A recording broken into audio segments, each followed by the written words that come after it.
সুখবর, আজ বিকেল ৫টায় প্রকাশ নবম পে স্কেলের গ্যাজেট। রাষ্ট্রপতির ঘোষণায় শেষ হল দীর্ঘ অপেক্ষা। বিস্তারিত ভিডিওতে। দর্শক, নবম পে স্কেলের সর্বশেষ সকল আপডেট পেতে চ্যানেলটিতে লাইক এবং সাবস্ক্রাইব করুন। দৈনিক সমকাল 07-02-2026।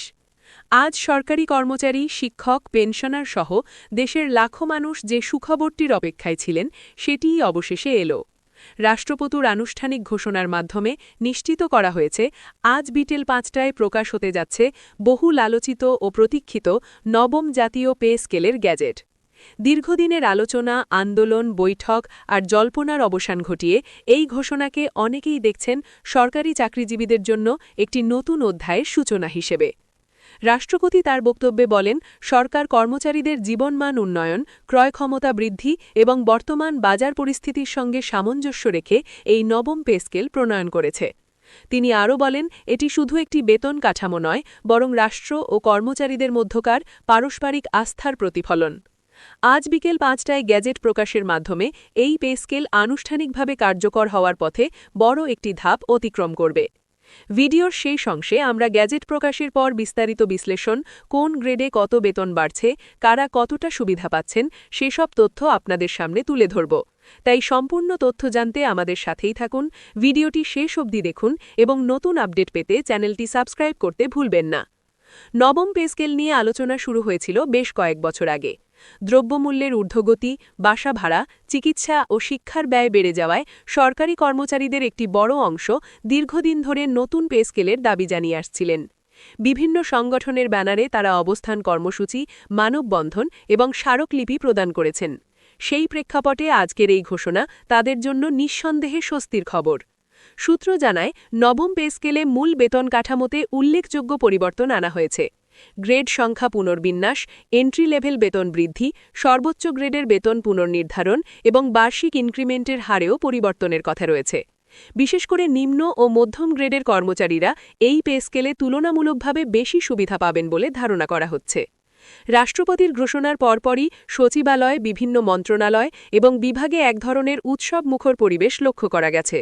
অনেক কর্মচারী একে অপরকে ফোন করে শুভেচ্ছা জানাচ্ছেন, আবার কেউ কেউ সামাজিক যোগাযোগ মাধ্যমে প্রতিক্রিয়া জানাচ্ছেন।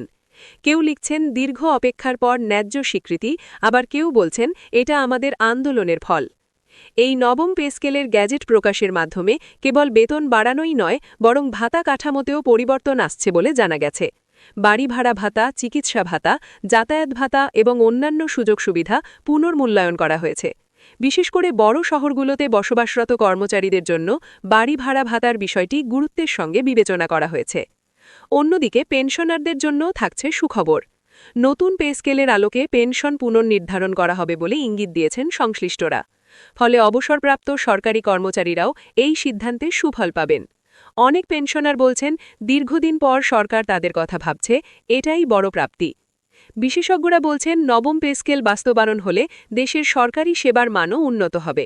কারণ একজন কর্মচারী যখন আর্থিকভাবে স্বস্তিতে থাকেন, তখন তিনি তার দায়িত্ব আরও মনোযোগ দিয়ে পালন করতে পারেন। পাশাপাশি এটি মেধাবীদের সরকারি চাকরিতে আগ্রহ বাড়াতেও সহায়ক হবে।